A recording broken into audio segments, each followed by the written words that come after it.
what we've realised is that Carlos Pereira has been coaching Bafana Bafana to win a match. And what we want to do is we want to coach kids for life, to win in life.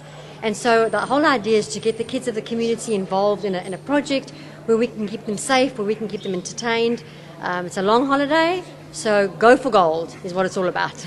And you've got a lot of people helping you in a lot of organisations. Can you give me a run through? Okay, we have child welfare been helping us. We have child evangelism helping us. Mossel Bay World Outreach. We have NGS State have been part of it. We've got Volkskerk. We've got the Social Services Department, the Mossel Bay Municipality. We have the South African Police Services who've been absolutely brilliant. Helping us here. We've got YWAM, which is Youth with a Mission. We've got Youth for Christ, which is another youth organisation, and various organisations that are helping us with it. And we've got various organisations outside of the program actually doing the catering for us. Various churches and that. Rotary have been helping us. Any idea of how many, in total, how many individuals are helping you? Okay, probably about 132 people are on a daily basis coming in and out helping us over the 4 weeks. But then, of course, as I say, I've got external people that aren't actually on the field with us doing the catering, like the sandwiches, the hot dogs, that kind of stuff. So there's probably another 100 plus people out there helping us. Yeah. That's an amazing number of people, and most of them are volunteers. Absolutely, that's it. Yeah, we've realised that we need, as a community, we need to take hands and we need to sow back into the community. It's our social responsibility to make a difference in the lives of our children. And so they've given up their time and energy. We've got, as I say, Youth for Christ have been helping. Those children are actually peer educators in our schools. And so they've taken their whole holiday and said, no, we want to actually assist in the program. So they're giving up their time. And obviously the parents in that out there. And how many children do you expect to reach over this 5-week period? All right. Well, initially we were targeting around 500 kids a day. The weather held back the situation. But, even in that bitterly cold weather, we've actually had about 250 kids come out this week on various occasions and that. And so I think in all, we're probably going to be reaching around 1,500 kids over the 4 weeks. Yeah. And what was with the little registration thing there with the fingerprinting?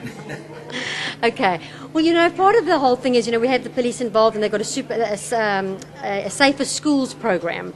And so basically, getting them on board, we said, okay, how can we help you? How can you help us? We also know that there's this big risk of child trafficking at the moment. So we wanted to ensure that our children that would come to the program would actually be safe. So we said, right, there's an application form that they fill out. The parents then give permission for the police to do the profiling of the kids, that they would take a hair sample, they would do a photograph, and they would do fingerprinting. And basically then they have a database. If anything takes place, and we're honestly trusting that nothing will take place in our communities, but we realise that we're living in a society where it's not a perfect world and things happen. So we want to put things in place so that if something happens, then we can find that child quickly. You've been at the Garden Primary School for a week now. A week now, from the 14th to the 18th. And what other schools are you going to? Was it all here? No, we actually, as of next week, Monday the 21st, we're going to Hillcrest High School, which is really just down the road in Dalmaida. And there's another whole group of kids that have registered, probably about 800 that we have on our register for now for that school. That'll be for 1 week, and then we're going to Great Brack. And then from Great Brack, we're going to Milkwood Primary. That's the last week from the 5th to the 9th. So Great Brack is the 28th to the 2nd of July. This must cost an enormous amount of money, and I see you've got Petro SA there in your sleeve. Yeah. Who has sponsored it? Okay, at this stage, Petro SA have been sponsoring us. They've given us some funding, and the district municipality have also been assisting us. And then there's also just been other people that have said, we want to contribute something. And so that's what's kind of like happened. People have helped out. And so we say thank you, because we've been able to feed the children, we've been able to make a program for them, and we want to say thank you to all our sponsors.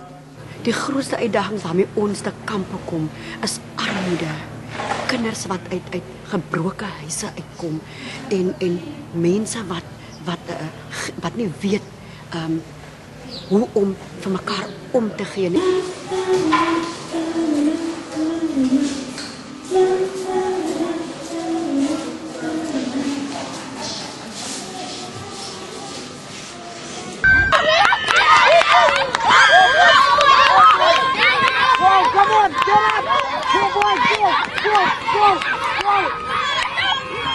Giles, you're the coordinator here for the games. What have you organised for the kids? Well, we've got some soccer. We have some right now some of the kids are busy doing with their dramas.